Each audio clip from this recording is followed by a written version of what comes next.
it's Jennifer with the Oster's Kitchen. Today I'm going to be showing y'all how to make flautas. We are going to be using pork carnitas that we have left over, but y'all can use anything you want. If you have leftover taco meat, if you have a rotisserie chicken, you can use that, whatever you have on hand. This is actually Anthony, my husband's recipe, but he's at work, so I'm going to get started while he's on his way home, and then he can finish them up. Let's get started. For this flautas recipe, you will need soft flour tortillas, about 1.5 pounds of the meat of your choice, some vegetable oil for frying, and some toothpicks to hold your flautas together while you're frying. Okay, for this recipe, we're using my husband's leftover pork carnitas, and we will link y'all to that recipe. But honestly, for these flautas, you can use whatever meat that you have on hand. If you want to use leftover taco meat, if you want to make some taco meat, or if you don't have anything on hand, even get a rotisserie chicken and debone it and chop it up and put some seasonings in it, and that should be really good for the filling. This pork is pretty well seasoned, but we're just heating it up because it's in the refrigerator. So we're gonna season it up just a little bit with some garlic powder, some ground cumin, and a little taco seasoning. And just to add some moisture back, we're going to put some water into the pan.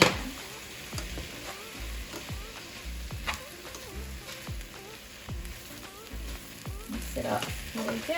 And this is already cooked. We just kind of wanted to get it soft and workable so that we can put it inside of our flautas.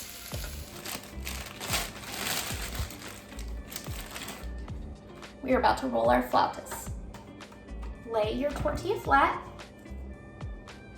Put about maybe 1 ounce of meat in your tortilla.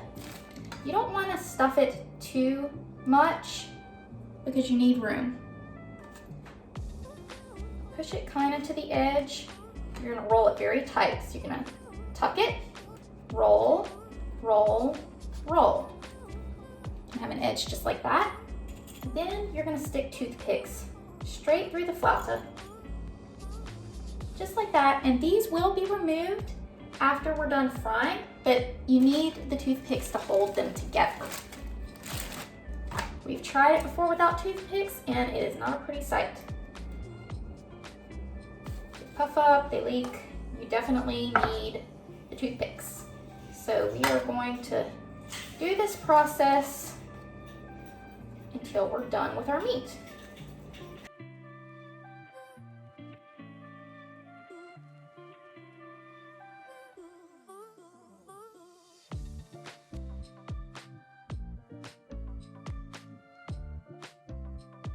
One thing I did want to mention is sometimes the edges stick up kind of like this. And so with certain tortillas, if you make a crisscross with your toothpicks, it helps to hold the little edge down. So however you like to do it, if you see the edges flipping up, you want to do the little crisscross so it looks like your toothpicks look like an X.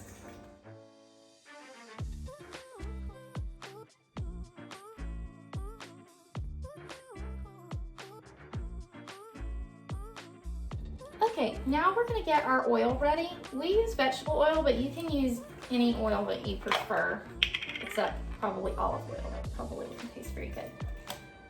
So we're going to fill a Dutch oven or any pot that you have that's safe for frying.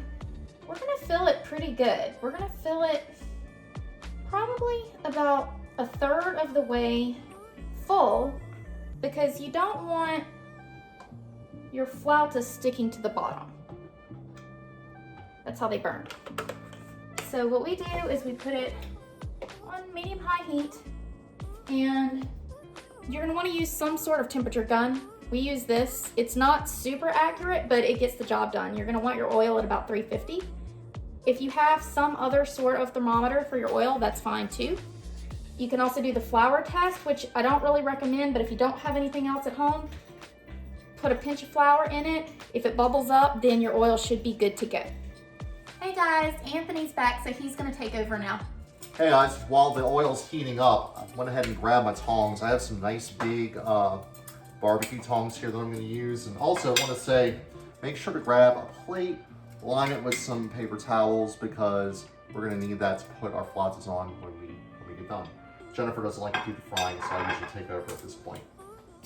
We are just checking the temperature of our oil every 2 to 3 minutes. And right now it is at about 160, so we're just gonna let it keep going. Hey guys, so it looks like our oil's starting to get up to temperature. I'm getting between 345 and 350 at different spots in the pan. So I'm gonna go ahead and get started on frying.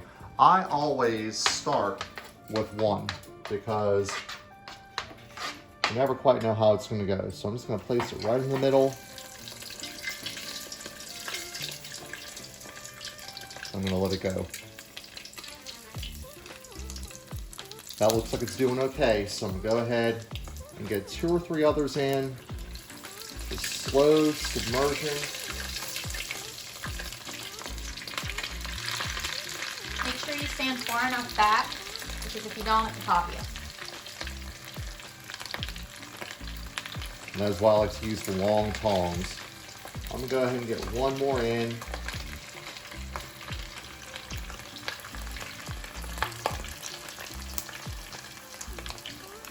I'm gonna lower the heat on my oil just a little bit. And that's kind of one of the tricks you have to do, is to make sure that your oil is staying at the right temperature the whole time. It's gonna go down as you put in your flautas. Ooh, got some pop in there. So the long tongs help a lot. And as I start to see them brown, I'm just gonna flip them over. Keep in mind, guys, your meat is cooked already, so the inside doesn't necessarily need to be cooked. You just want to get that outside nice and crispy and brown.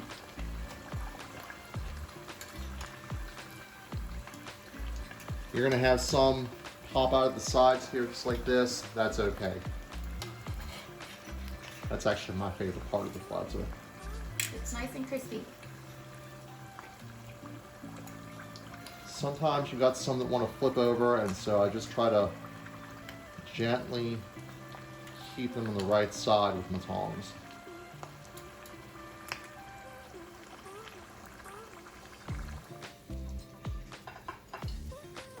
I've got the plate lined with napkins already. These went a little bit long, so I'm going to try to get the others in there for just a little bit less time. Check my temp. It's right at the 350 mark, so I'm going to go ahead and... The first batch is always the trial batch, and everything else usually looks better after the first round. They're still delicious though. When I first put one of the flautas in, just to try to make sure that there's a good seal, I actually just hold it down just a little bit. Again, it helps to have good long tongs. It's going to bubble up really aggressively. And then when you flip it, always make sure to grab it and tilt it to one side. That way you're letting the oil drip out. And hold it down on the other side so it gets nice and brown on both sides. Look at how good those look.